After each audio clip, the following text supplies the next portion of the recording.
Next topic है आपका ब्रोंकाइटेक्टिस। ब्रोंकाइटेक्टिस क्या है?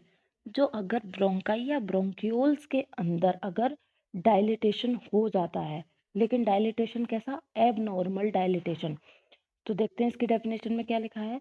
Bronchiectasis is a term used to describe abnormal dilatation of bronchi. अगर ब्रोंकाई का एबनॉर्मल डायलिटेशन हो रहा है तो उसको ब्रोंकाइटेक्टिस कहा जाएगा।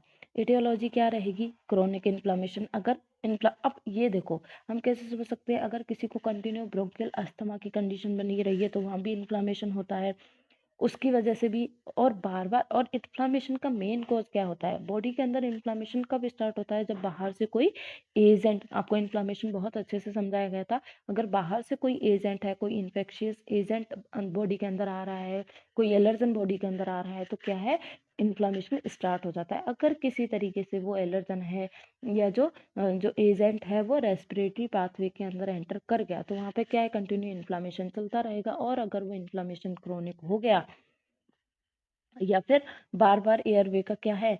इन्फेक्शन, बार बार एयरवे का कोई ना कोई इन्फेक्शन हो रहा है तो उसको ब्रोंकाइटिस हो सकता है। ब्रोंकियल ट्यूमर होने पर और पल्मोनरी ट्यूबरक्लोसिस की अगर टीबी या पल्मोनरी ट्यूबरक्लोसिस बोलें, अगर ये भी चलता रहता है तो इसके साथ साथ क्या है? ब्रोंकाई के अंदर डायलिटेशन हो जाता है।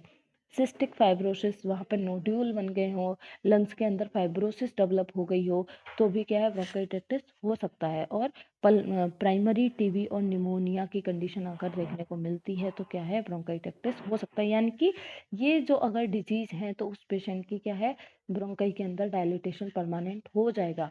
अब ये सारी डिजीज है, सबके अंदर क्या होगा? इन्फ्लामेशन होगा। इन्फ्लामेशन होगा तो डायलिटेशन हो ही जाएगा, क्योंकि इन्फ्लामेशन का एक साइन क्या होता है? Vasodilation.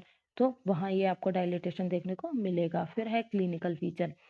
Chronic productive cough usually worst in morning. Morning के अंदर अगर हम आयुर्वेद से कोरिलेट करें तो वैसे भी प्रातः काल कफ का काल, तो वहाँ पर मॉर्निंग के समय जो है कफ बहुत ज़्यादा आएगा। And often brought on by changes of posture. अगर पोस्चर के अंदर चेंजेस करते हैं तो ये क्या है? बढ़ जाएगा। फिर है फीवर है, मेलेज है और हिमोप्टाइसिस। ये कंडीशन इसके अंदर देखने को मिलती है क्योंकि थकावट तो क्योंकि वो सांस नहीं ले पाएगा और इन्फ्लामेशन चल रहा है तो फीवर उसके अंदर कंटिन्यू होता रहेगा। फिर है हिमोप्टाइसिस। जो अगर वो जो स्पुटम करता है, स्पुटम के साथ ब्लड बाहर आ सकता है क्योंकि इन्फ्लामेशन कैसा हो रहा है? क्रोनिक हो रहा है। इन्वेस्टिगेशन में इसके देखते हैं, एक्सरे करवाते हैं चेस्ट का, सीटी स्कैन और बैक्टीरियोलॉजिकल और मायोलॉजिकल एग्जामिनेशन करवाते हैं। किसका? स्पुटम का। जिससे पता चल जाएगा कि किसका इन्फेक्शन हुआ है, उसके अकॉर्डिंग उसको ट्रीट किया जाएगा।